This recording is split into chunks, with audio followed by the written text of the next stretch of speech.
I was halfway through chewing my mother-in-law's dry roast when my sister-in-law tapped her fork against her wine glass and smiled like this was good news. "Okay," she said, looking around the table. "Since we're all here, let's talk about what happens to the house." My house. The one my father left to me. The one I still paid taxes on. The one they were talking about like I wasn't even sitting there. I didn't know yet that this dinner would end my marriage. I didn't know that dessert would come with betrayal. And I definitely didn't know that an envelope waiting in my mailbox would change everything. Stick with me. The dining room smelled like rosemary, wine, and something sharp I couldn't explain. Maybe it was the feeling in my chest. Like I had walked into a meeting I wasn't invited to, even though it was about my life. My name is Lena Caldwell.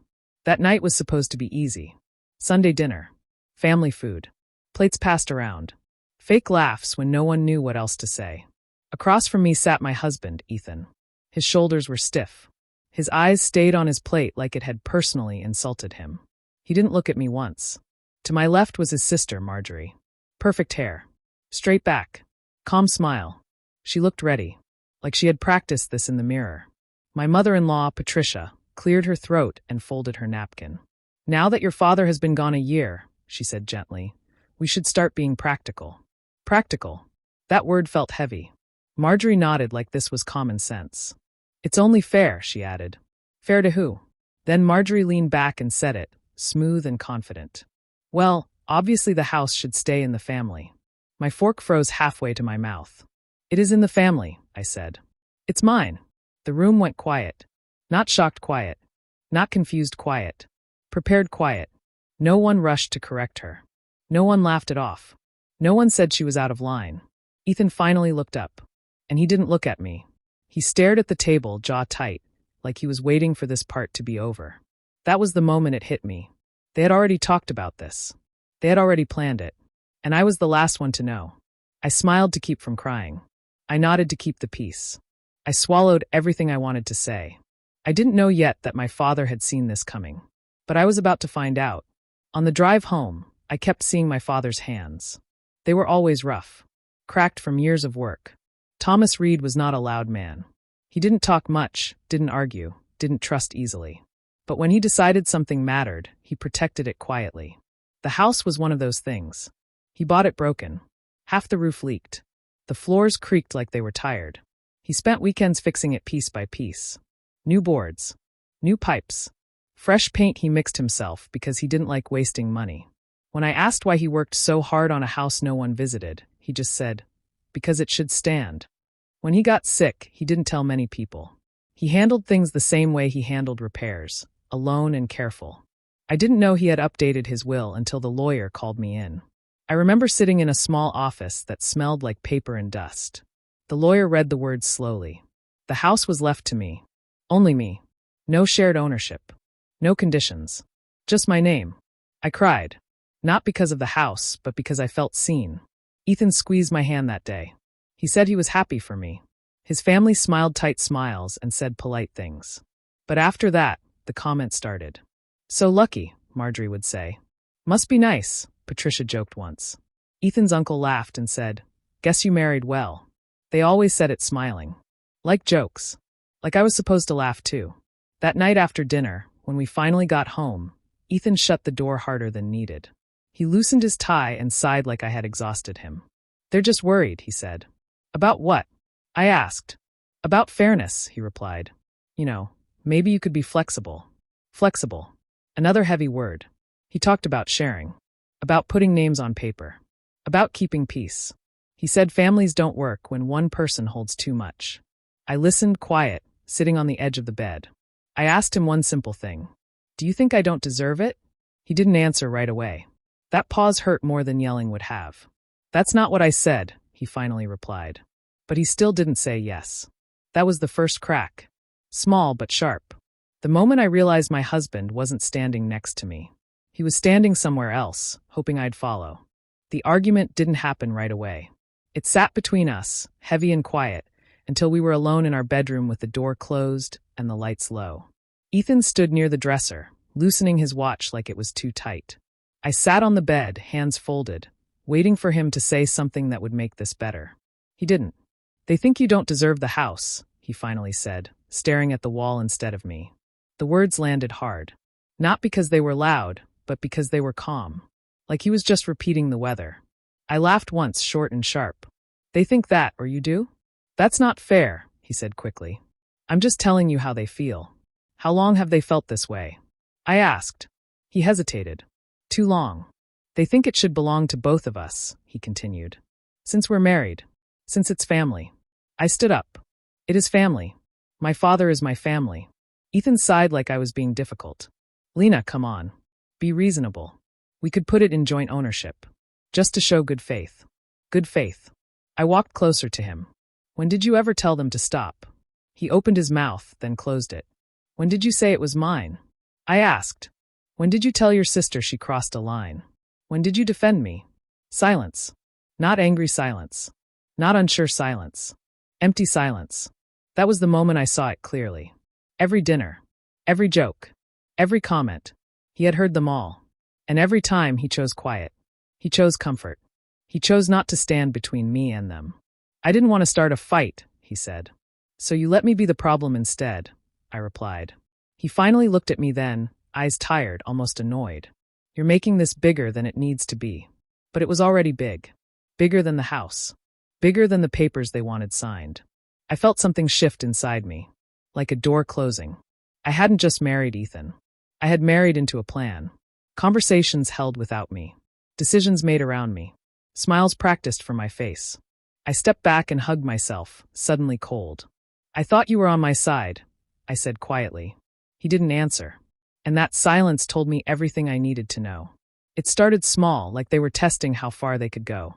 One afternoon, I came home from work and saw a car in my driveway that didn't belong to me.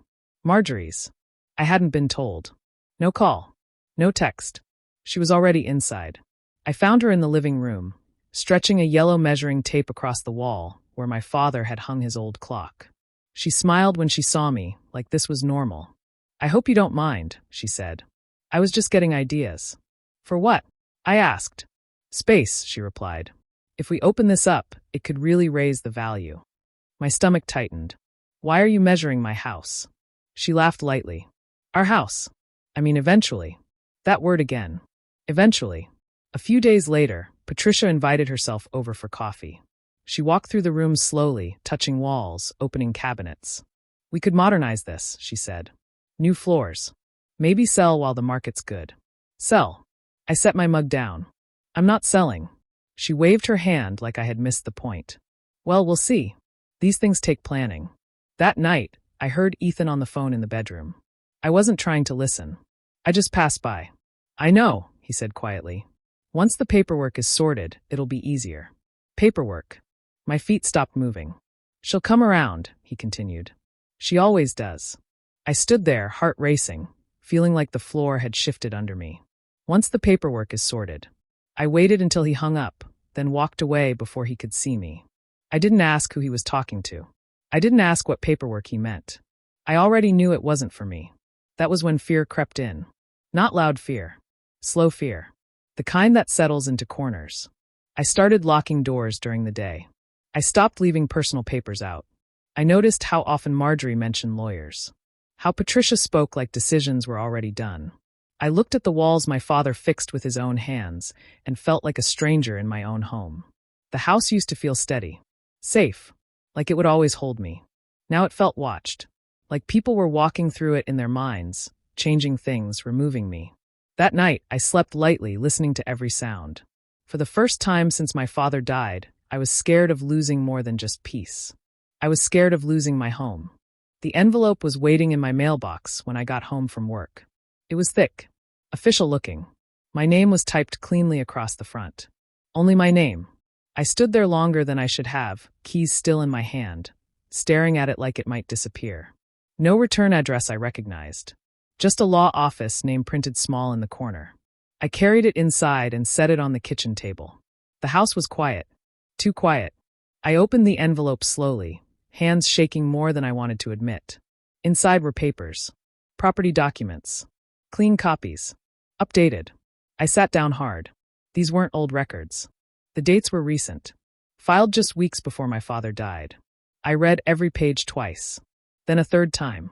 The house was mine. Fully. Legally. Locked in ways I didn't even understand yet. No forced sale. No shared ownership unless I chose it. No changes without my signature alone. My breath caught. At the bottom was something else. A folded piece of paper. Handwritten. I knew his handwriting immediately. Lena, if you're reading this, then I was right to be careful. People will smile and say family when they want something. Do not put anyone's name on this house. Not even out of love. This home is yours because you will protect it. Trust yourself. Not them. Dad. I pressed the note to my chest and cried. Not loud. Just quiet tears that came from deep inside. He had known. Somehow he had known. I thought about the dinners. The measuring tape. The phone calls. The way Ethan talked about paperwork like it was already handled. They had no idea. I wiped my face and kept reading. My father had worked with an attorney months before his health failed. He had locked everything down. Every detail. Every risk. He hadn't told me because he didn't want to scare me. He wanted to protect me. For the first time in weeks, my fear loosened its grip. Nothing had changed on the outside. Ethan still thought I would bend. His family still believed they were moving forward. But inside me, something had shifted. They thought they were planning. My father had already finished the plan. I folded the papers carefully and put them back in the envelope. I placed it somewhere safe, somewhere only I knew. That night, when Ethan came home and asked how my day was, I smiled. Fine, I said. And for the first time, it was true. The house was still mine. And now, so was the power. After the envelope, I changed my behavior. Not because I was weak. Because I was ready. When Ethan brought up the house again, I didn't argue. I sighed. I said I was tired of fighting. I told him maybe he was right.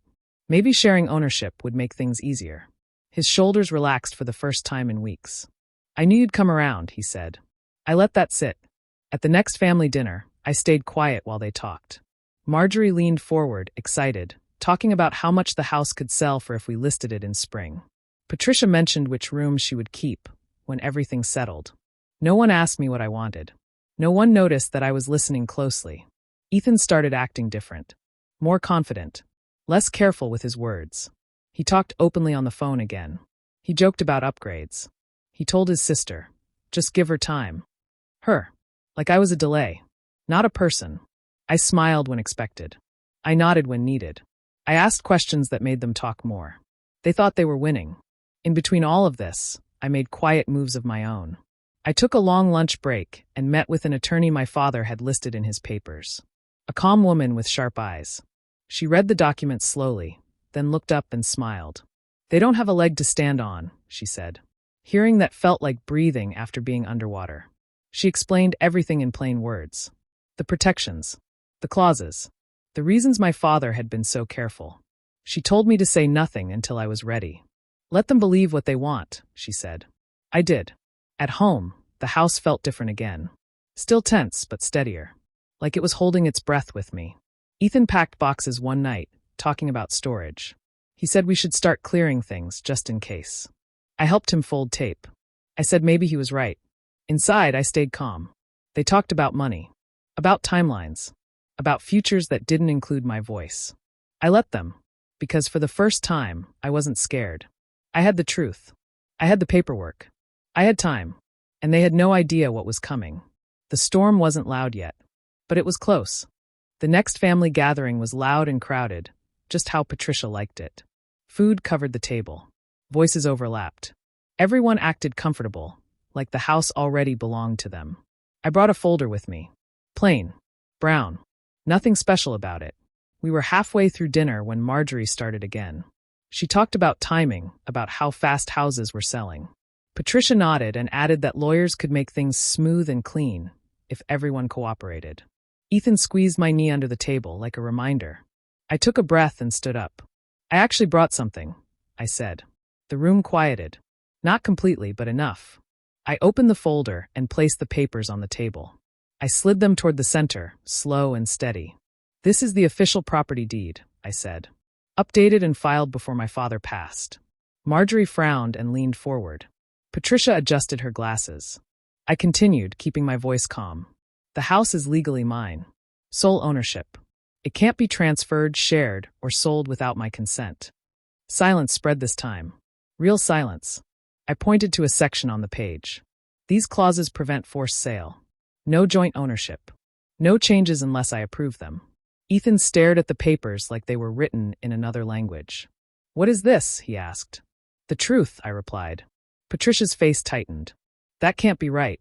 It is, I said. My father made sure of it. Marjorie flipped through the pages, faster now, panic creeping in. Why didn't we know about this? Because it wasn't your business, I said quietly. Patricia stood up so fast her chair scraped the floor. This is manipulation, she snapped. You planned this. No, I answered.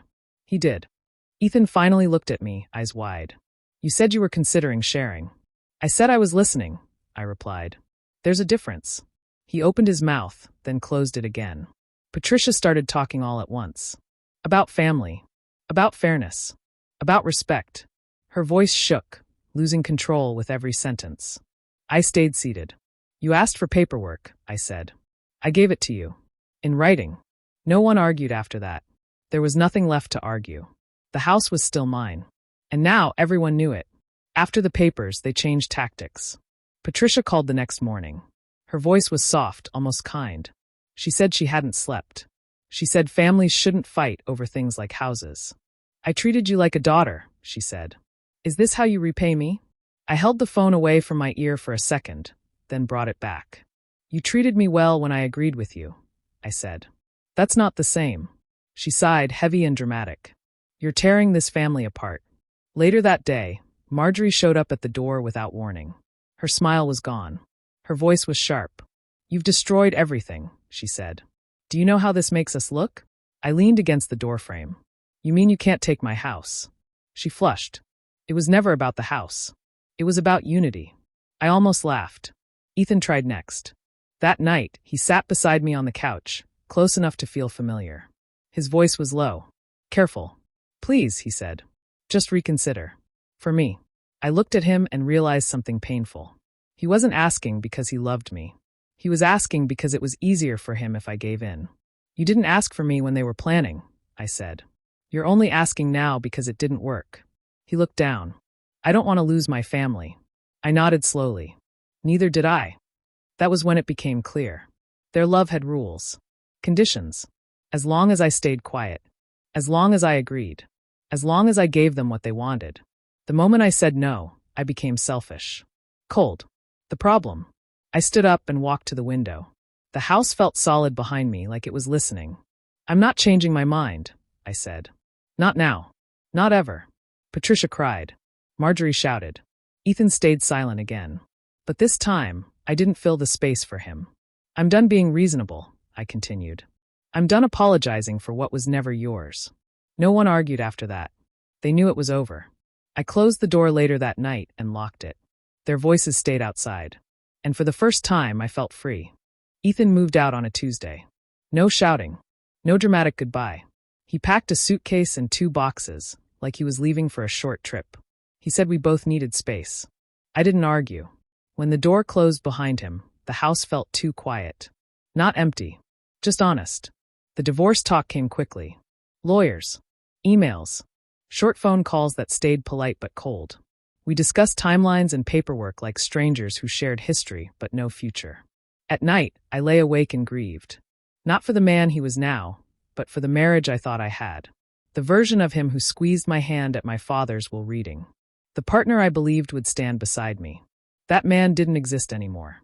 Maybe he never did. Some days, the loss hit hard. I cried in the shower. I sat on the kitchen floor and let the weight of everything settle. I missed the idea of being chosen. But slowly, something else grew. I started fixing small things in the house. A loose hinge. A cracked tile. I remembered my father doing the same, patient and focused. I hung his old clock back on the wall. I cleaned out the garage and found his tools, still where he left them. Holding them made me feel steady. This house wasn't a burden. It was a gift. A place my father trusted me to protect. A place that asked nothing from me except honesty. I walked through each room and saw memories instead of threats. Birthdays. Quiet mornings. My father sanding wood with the radio on low. I wasn't losing. I was keeping. Keeping my name. My voice. My boundaries. The marriage ended, but I didn't disappear with it. I signed the papers when they came. I closed that chapter with calm hands. One evening, I sat on the front steps as the sun went down. The house behind me felt strong, like it always had. I whispered thank you. To my father. To myself. Some losses are real. But some things once claimed never leave you. This house was one of them. The final confrontation happened on a quiet afternoon. They didn't call first. They never did. Ethan's family stood on the porch like they were expecting to be let in, like this place still belonged to them somehow. I opened the door and stayed where I was. Patricia spoke first. We need to talk. I nodded. You can talk. You can't come in. Her mouth tightened. Marjorie rolled her eyes. Ethan looked tired, like all the anger had drained out of him. This isn't right, Marjorie said. You shut everyone out. I stopped being available, I replied. That's different. Patricia stepped closer. You were silent for so long. We thought you understood. I did, I said calmly. You thought my silence meant permission. It didn't. Ethan finally looked at me. So that's it. Yes, I said. This ends here. I told them the rules clearly. No visits. No calls. No messages through other people. No talk about the house, now or ever. This is my home, I said. You don't get a say in it anymore. Patricia tried guilt one last time. Family shouldn't live like this. Family shouldn't plan behind your back, I answered. There was nothing left to argue. They left without another word. I closed the door and locked it. The sound felt final. After that, I focused on the house. On myself. I restored it slowly. I fixed what my father never had time to finish. I painted rooms colors that made me feel calm. I planted flowers where weeds once grew. Every change was mine. Every decision mine. The house didn't feel heavy anymore. It felt alive again. Sometimes I thought about them, but only briefly. They were no longer part of my daily life. No longer part of my peace. Living well became my quiet revenge. No anger. No speeches. Just distance and calm. The house stood strong through it all. Same walls. Same foundation. Still mine. It always had been. I learned that silence can be strength. That waiting can be power. That you don't owe access to anyone who doesn't respect you. They thought I was weak because I didn't fight loudly. They were wrong. I kept my father's legacy. I kept my home. And I kept myself. That was more than enough. If this story moved you, remember this. Protect what's legally and emotionally yours. Ask questions, read documents carefully, and don't confuse silence with consent. Share this story with someone who needs strength today. And speak up before others decide your future for you.